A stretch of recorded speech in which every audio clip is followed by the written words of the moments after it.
Hello दोस्तों, स्वागत है आप सभी का। आज के इस कुंडली विश्लेषण में एक कुंडली पे चर्चा करते हैं। यहाँ पे प्रश्न ये था कि एक जनरल ऑब्जर्वेशन करके इस कुंडली का एनालिसिस करना है और व्यापार में किस तरफ जाना चाहिए। तो आपके सामने ये जो कुंडली दिख रही है, इस कुंडली को अगर सबसे पहले रीड करने की कोशिश करें तो लगन भाव के अंदर गुरुदेव मौजूद हैं, जो कि मंगल के साथ एक अच्छा योग बनाते हैं, गुरु मंगल योग। गुरु मंगल योग में क्या होता है कि आपके जो मंगल है, उन्हें गुरु की शुभता प्राप्त होती है। ऐसे स्थिति में व्यक्ति साहसी, पराक्रमी होता है और कहीं ना कहीं अपने ज्ञान के आधार पे, ठोस तथ्यों के आधार पे कार्य करने के लिए आगे बढ़ते हैं। यहाँ पे अगर हम डिग्री को चेक करें तो गुरु की डिग्री जो है वो है 21 डिग्री और मंगल की डिग्री जो है वो है 19 डिग्री। ऐसे स्थिति में ये माना जाएगा कि मंगल जो है वो गुरु से थोड़ा सा पीछे हैं और इस वजह से मंगल डोमिनेट करने लगेंगे गुरु को, यानी कि कई बार आप जल्दबाजी में फैसले करने लग जाएंगे। युति के प्रभाव को समझिए, है गुरु और मंगल की युति, ठीक है, साहस पराक्रम मंगल, गुरु ज्ञान, लेकिन ज्ञान आगे है, साहस और पराक्रम डिग्री वाइज उसके पीछे है। तो व्यक्ति अपने साहस और पराक्रम से अपने किसी न किसी चीज़ों को कर करके ज्ञान को अर्जित करते हैं, ठीक है। यहाँ पे पहली कंडीशन। दूसरी बात है कि इस लगन के नक्षत्र स्वामी भी बन रहे हैं गुरुदेव खुद, और वो अपने ही नक्षत्र में बैठे हैं। इस हिसाब से जो आपका एक सोचने का ढंग होगा उसमें काउंसलिंग, कंसल्टेंसी, कहीं ना कहीं धार्मिक होना और ज्ञान के प्रति हमेशा इच्छुक रहना, ये चीज़ें आपके अंदर पाई जाएंगी। अब यहाँ पे क्योंकि गुरु दिशा बली है, डायरेक्शनल स्ट्रेंथ है, इसकी वजह से व्यक्ति में अपना जो लाभ बनाने की परिस्थिति है वो, और उसे बचाने की परिस्थिति, ये दो चीज़ों को लेकर यहाँ पे गुरुदेव चल रहे हैं। इसमें डायरेक्शनल स्ट्रेंथ होने के कारण आपको बहुत बार मौके मिलेंगे। एक चीज़ ध्यान रखिएगा, आपकी कुंडली में जो गुरु हैं वो अवयोगी ग्रह हैं। योगी ग्रह आपकी कुंडली में जो है वो है शुक्र। मंगल जो है वो सहयोगी ग्रह हैं। मंगल जो है वो बैठे हुए हैं आपके राहु के नक्षत्र में, इसलिए भी थोड़ा सा आप जल्दबाज होने वाले हैं। अब दूसरी इंपॉर्टेंट बात, गुरु अवयोगी तो हैं लेकिन अवयोगी ग्रह अपने ही नक्षत्र में बैठे हुए। ऐसे स्थिति में इसको दो तरीके से रीड कर सकते हैं। पहला तरीका, ये माना जाता है कि यदि अवयोगी ग्रह किसी नेगेटिव जो ग्रह है उनके नक्षत्र में बैठ जाए तो भी शुभ है। तो कहीं ना कहीं हम यहाँ पे मानेंगे अवयोगी ग्रह के ही नक्षत्र में बैठ गया, इस लिहाज से कहीं ना कहीं वो अपने अंदर शुभता को लेकर चलेंगे, नेगेटिव नेगेटिव मिला के उसको पॉजिटिव करने की कोशिश करते हैं। यहाँ पे ये वाला कंसेप्ट काम करता है, जिसे कि शेषाद्री अय्यर जी ने बहुत ही अच्छे से समझाया है कि अगर अवयोगी ग्रह है और अवयोगी ग्रह किसी ऐसे नक्षत्रों में, ऐसे भाव में बैठ जाए जो कि नेगेटिव होते हैं, तो वहां पे आप थोड़ा सा उनसे पॉजिटिव उम्मीद कर सकते हो। इसलिए हमें यहाँ पे गुरु से इतने ज़्यादा घबराने की जरूरत नहीं है। अब सेकंड मुद्दा जो खड़ा है वो है राहु का। आपका जो वर्णदा लगन है वो आता है आपके सेकंड हाउस में। तो वेल्थ मेकिंग को लेकर आप जो हैं हमेशा तत्पर रहेंगे। ध्यान इस बात पे रखिएगा कि आपकी जो चाहते हैं, आपकी जो डिजायर्स हैं, क्योंकि राहु डिजायर्स का प्लेनेट है, वो बहुत ही ज़्यादा वेल्थ मेकिंग की तरफ आपकी डिजायर बढ़ेगी। उसे थोड़ा सा लिमिट रखते हुए चलिएगा। यहाँ पे जो आपके पास राशि आ रही है वो गुरुदेव की आ रही है और नक्षत्र जो आता है रेवती, वो आता है बुध देव का। ऐसे स्थिति में मनी मेकिंग है, कम्युनिकेशंस हैं, बोलचाल से होने वाले जितने भी काम हैं आप वो सब कर सकते हो। क्योंकि राशि जो है वो गुरु की है, इसीलिए आप किसी भी तरह के काउंसलिंग के काम को भी कर सकते हो। वेल्थ मेकिंग में अगर बात की जाए तो मर्क्यूरी और जुपिटर का यहाँ पे फोर्स फैक्टर है, सेकंड हाउस आ रहा है, तो आप ट्रेडिंग से भी अच्छा लाभ बना पाते हैं, ठीक है। राहु आपको बियॉन्ड द थिंग्स जाके चीज़ों को खोजने की, रिसर्च करने की कैपेसिटी देता है, इसीलिए आप शेयर्स एंड ट्रेडिंग्स के अंदर भी बहुत अच्छी बारीकियों से अपने वेल्थ को डेवलप करने में सक्षम होंगे। चीज़ें वही कि चाहतों को इतना मत बढ़ाइएगा कभी कि गलत डिसीजन आ जाए। राहु कभी कभी ऐसा करा देते हैं, इस बात से हमें अपने आप को कहीं ना कहीं संयमित रखना होता है। अब चलते हैं बाकी के भाव पे। चंद्रमा जो बैठे हैं वो अपने ही नक्षत्र के होके बैठे हैं, और इस कुंडली में चंद्रमा का अगर स्वामित्व देखा जाए तो वो छठे भाव के स्वामी है। छठे भाव का स्वामी होकर चौथे भाव में बैठना और उच्च का होकर बैठना, पहला रूल वही कि संघर्ष तो बढ़ेगा। क्यों? क्योंकि छठे भाव के स्वामी हैं, इस वजह से। दूसरा कि चंद्रमा जो है वो डायरेक्शनल स्ट्रेंथ लिए हुए हैं, तो बेवजह जो है किसी से शत्रुता वाली स्थितियों को भी पैदा कर सकते हैं या मन में कई बार ऐसी स्थितियों को पैदा करने में सक्षम हो सकते हैं। लेकिन चंद्रमा क्योंकि चौथे भाव में बैठे हैं, शुभ ग्रह हैं और अपने ही सबसे प्रिय नक्षत्र में बैठे हैं, इसलिए मन को हमेशा खुश रखेंगे, चाहे कोई सी भी परिस्थिति हो। ठीक है, इसका दूसरा साइड ऐसे रीड कर सकते हैं कि रोग, रिपु, ऋण ये तीनों जो हैं ये आएंगे, लेकिन इसके बावजूद भी आप अपने मन को संयमित रख सकते हैं, खुश रख सकते हैं। अब अगर चर्चा करें संतान प्राप्ति का भी आपका एक प्रश्न था, तो देख लीजिए पंचम भाव के जो स्वामी हैं वो अपने से तकरीबन 6 घर आगे गए हैं, इसलिए थोड़ा सा देर से चीजें होती हैं, इसमें कोई बुराई नहीं है। अगर जहाँ पे आप सूर्य को देख रहे हो और आपको लगता है कि यहाँ पे मुझे सरकारी नौकरी करनी चाहिए, तो मैं इसको इस तरीके से देखूंगा, ये 7th हाउस के लॉर्ड है जो कि 10th हाउस में जाके डायरेक्शनल स्ट्रेंथ बनाते हैं। दो चीजें हो सकती हैं, एक तो ये कि जो वाइफ हो वो एक हाई स्टेटस गेन करें और वो किसी तरीके की कोई सरकारी नौकरी बैंकिंग या टीचिंग में या प्रोफेशन के हिसाब से लेक्चरर हो सकते हैं। क्यों? क्योंकि सूर्य का जो संबंध आ रहा है वो बुध की राशि से बुध के नक्षत्र से बनता है और मंगल की राशि से बनता है। ठीक है, जो कि सूर्य के मित्र हैं दोनों ही।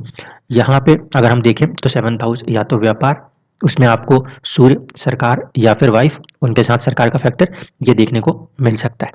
अब यहाँ पे जो युतियां हैं उनको देखिए, सूर्य जो है वो 29 डिग्री के हैं, शनि जो है वो 19 डिग्री के हैं और बुध जो है वो 13 डिग्री के हैं।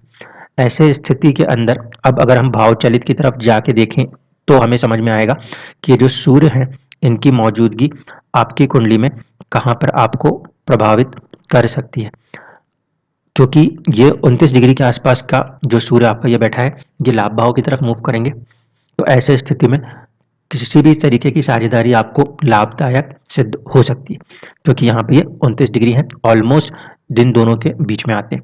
अब मेजर फैक्टर जिस पे ध्यान देना है वो शनि की जो मौजूदगी है वो 10वें घर में है और वो बुध के साथ बैठे हैं, साथ ही साथ सूर्य भी तकरीबन उनके करीब है, सूर्य उनसे 10 डिग्री आगे निकल चुके हैं। शनि की जो दृष्टि है वो आपके 7वें भाव पर है और साथ ही साथ 7वें भाव के स्वामी के साथ बैठे, इसीलिए आपको अपने काम की वजह से कहीं ना कहीं दूर जाना पड़ सकता है। मैं यहाँ पे इसको इस तरीके से देख रहा हूँ कि विवाह के अंदर ये अगर चुनौती देंगे तो इस आधार पे देंगे कि शनि जो है वो सप्तमेश को भी अपने साथ में लिए हुए हैं और अपनी 10वीं दृष्टि जो है वो सप्तम भाव पे दे रहे हैं। तो इसे दो तरह से रीड किया जा सकता है, पहला कि विवाह के ऊपर बहुत काम कराना हो, दूसरा व्यापार पे बहुत ज़्यादा काम कराना हो। और यहाँ पे इन दोनों को देखा जाए तो ऐसा लगता है कि व्यापार में आपको आगे आना है धीरे धीरे, जिसकी वजह से पार्टनर से थोड़ा सा दूर रहना पड़ सकता है, क्योंकि ये सेपरेटिस्ट प्लेनेट है। तो व्यापार के अंदर आप समझ सकते हो उनकी लाइफ कैसी होती है। दूसरी चीज जो है वो ये होती है कि शनि का मंगल से परिवर्तन है, जो कि किसी तरीके के पद, पोस्ट, पोजीशन को रिप्रेजेंट करते हैं। ऐसे स्थिति में आपको कहीं ना कहीं भविष्य में जाकर कुछ ऐसी अपॉर्चुनिटीज मिल सकती हैं जिसकी वजह से आप अपनी जिंदगी में किसी बड़े पद पे आकर खुद को बिजी रखेंगे, ऐसा इस कुंडली की तरफ से इशारा महसूस होता है। अब बात करूं सबसे इंपॉर्टेंट फैक्टर की, वो है बुध की। बुध 10th हाउस में बैठे हैं, बुध का शनि के साथ भी योग बनेगा और बुध का सूर्य के साथ भी योग बनेगा। अब इस योग को थोड़ा सा समझने की जरूरत है। देखिए, बुध जो है वो एक तरफ तो अष्टम भाव के स्वामी है और दूसरी तरफ पंचम भाव के। अष्टम के स्वामी है, ठीक है, चीजों में थोड़ी सी देरियां दे सकते हैं, लेकिन बुध अपने आप में इतनी ज्यादा देरी नहीं देते। यहाँ पे बुध पंचम भाव के स्वामी है, उनका संबंध शनि से है और नक्षत्र परिवर्तन भी दोनों के बीच में है, दोनों साथ में भी बैठे हैं। ऐसे स्थिति में ये जो शनि आपके हैं ये स्वामित्व रखते हैं, एक तो 12th हाउस का, दूसरा 1st हाउस का। 1st हाउस के लॉर्ड के साथ 5th हाउस के लॉर्ड का संबंध अच्छा कहा जा सकता है। ठीक है, तो यहाँ पे ये दोनों चीजों के कॉम्बिनेशन को हम राजयोग में कंसीडर कर सकते हैं। दूसरी तरफ सूर्य के साथ काफी दूरी आ रही है, युति ऐसा इतनी स्ट्रांग नहीं हो रही, लेकिन एक भाव में ये होने की वजह से भी कहीं ना कहीं थोड़ा सा पॉजिटिव राजयोग पंचम भाव के स्वामी होने के कारण बनता नजर आता है। दूसरा परिवर्तन जो है वो शनि और मंगल के बीच में है, इस योग को समझने की कोशिश करें। यहाँ पे ना तो मंगल योग कारक है, ना ही यहाँ पे आपका शनि योग कारक ग्रह है, लेकिन चंद्र कुंडली से ध्यान से देखेंगे तो शनि योग कारक है और उसका परिवर्तन जो है चंद्र कुंडली में अपने से 10th हाउस के स्वामी और 7th हाउस के स्वामी में परिवर्तन है। ये भी किसी ना किसी तरीके से कोई बड़ा पोस्ट पोजीशन या फिर कोई बड़ा व्यापार दिखाने की कोशिश कर सकता है, क्योंकि शनि और मंगल जो है ये दोनों ही इंडिपेंडेंट वर्क कराने के लिए सक्षम होते हैं। दोनों की जो दृष्टियां हैं शनि की सातवीं दृष्टि और चंद्रमा की चौथी दृष्टि मंगल की चौथी दृष्टि, उनसे चंद्रमा जो है वो थोड़े से पीड़ित होंगे। यहाँ पे चंद्रमा अगर पीड़ित होते हैं तो हमें कोई डरने की जरूरत नहीं है, क्योंकि ऐसी अवस्था में आपके शत्रु जो होंगे, छठा भाव का स्वामी है, वो पीड़ित हो रहा होगा। गुरु जो है उनकी दृष्टि आपके शुक्र के ऊपर है और शुक्र अपनी राशि के बैठे हैं। ठीक है, अब एक तो बात वही थी कि अवयोगी ग्रह जो है वो बैठे हुए हैं और साथ ही साथ उनकी दृष्टि शुक्र के ऊपर है जो कि योगी ग्रह है। इसलिए जिंदगी में कई बार अप्स एंड डाउन्स देखने को मिलेंगे, क्योंकि अवयोगी ग्रह की दृष्टि और संबंध जिन जिन ग्रहों से होता है वो उनको भी थोड़ा सा चैलेंजिंग कर देते हैं। यहाँ पे सहयोगी मंगल को भी उन्होंने हिट किया हुआ है और योगी शुक्र को भी हिट किया हुआ है। इस वजह से थोड़ी सी ज्यादा चुनौतियां बनती हुई नजर आएंगी। अब मेजर मुद्दा जो है वो ये है, आपका होरा लॉर्ड भी शुक्र है, आपका योगिक प्लेनेट भी शुक्र है और शुक्र जो है वो अच्छे बैठे हुए हैं, राहु के नक्षत्र में जाके बैठे हुए हैं, तो उनकी प्लेसमेंट अच्छी है, भाग्य भाव में बैठे हैं और इस लगन कुंडली में योग कारक ग्रह होकर भाग्य से संबंध बना के बैठे। ये सारी चीजें बहुत अच्छी जा रही हैं। अब यहाँ पे अगर थोड़ा सा ध्यान से देखें, एक तरफ केतु है, आगे जाने पे बुध है, फिर शनि है, तो शुक्र को हम इस आधार से देखने की कोशिश करें कि थोड़ा सा पाप कतरी में है, तो मुझे लगता है कि बुध ने बीच में आके उतना स्ट्रॉन्ग पाप कतरी नहीं बनाया है। ठीक, दूसरी बात है कि आपसे बुध के रतन को धारण करने को कहा गया। देखिए बुध का रतन जो है वो पंचम और अष्टम इन दोनों के प्रभाव को बढ़ाने में सक्षम है, इसलिए वो ठीक है अपनी जगह। आपको ज्यादा से ज्यादा फोकस जो है वो अपने शुक्र पे रखना होगा। ठीक है, लक्ष्मी जी के उपासना आप कर सकते हैं। यहाँ पे जितना आप फोकस अपने शुक्र पे रखेंगे उतना आप ग्रोथ कर पाएंगे। अब देखिए मैं दो स्टेटमेंट दे रहा हूं, दोनों को जरा ध्यान से समझिएगा। ये कुंडली कैसी है? ये कुंडली है 11 नंबर से बनने वाले लगन की कुंडली, और 11 नंबर का जो लगन होता है वो कैसा स्थिर लगन होता है। ठीक है, स्टेबल लगन होता है, स्थिर लगन होता है। और हमने हमेशा पढ़ा हुआ है कि जब भी कोई स्थिर लगन की कुंडली होगी तो वहां पे जो 9th हाउस है वो बाधक होगा। ठीक है, तो बाधक ही बाधक को खत्म कर सकता है, या फिर बाधक भाव का स्वामी ही उस बाधा को खत्म कर सकता है। तो यहाँ पे शुक्र जो है वही बाधा को खत्म कर सकता है। अब शुक्र कौन है? कारक तत्व के हिसाब से देखें तो आपकी वाइफ। दूसरा कि यहाँ पे शुक्र को बल देने का मतलब क्या है कि आपको धीरे धीरे अपने अंदर शुक्र की पोटेंशियल्स को राइज करनी है। शुक्र के रिलेटेड जो देवी देवता हैं उनकी आप पूजा कर सकते हैं। वाइफ की सलाह आपको जरूर लेनी चाहिए, क्योंकि वो कहीं ना कहीं आपके योग में समर्थन देते हैं। और दूसरी चीज कि जब कभी भी हमने बात की, बाधकेश ही विघ्नेश्वर होता है, और यहाँ पे शुक्र जो है वो लक्ष्मी रूप है। ठीक है, कोई भी वाइफ के साथ साथ जो भी लेडीज हैं उनके रिस्पेक्ट, और अगर उनकी कुछ सलाह मिलती हैं उनको बहुत ही ध्यान से सुनिएगा, सोचिएगा और समझिएगा, उसके बाद उस पर कार्य कीजिएगा। धीरे धीरे आप अपनी तरक्की को नेचुरली अर्जित कर लेंगे। नवमांश अगर आपकी बात करें तो नवमांश जो है वो आपका 2 नंबर राशि से बनता है, जो कि सुख भाव की तरफ लेके जाता है। ठीक है, नवमांश में आपके केतु चौथे भाव में, ये फिर वही चीज दिखाते कि आप या आपके पार्टनर इनमें से किसी एक की लाइफ काफी ज्यादा बिजी रहने वाली है, इसलिए मेंटली उस बात के लिए प्रिपेयर्ड रहना चाहिए। और आपका चार्ट जो है वो ज्यादा एक अच्छा प्रोफेशनल सक्सेस दिखाने वाला चार्ट बनता है।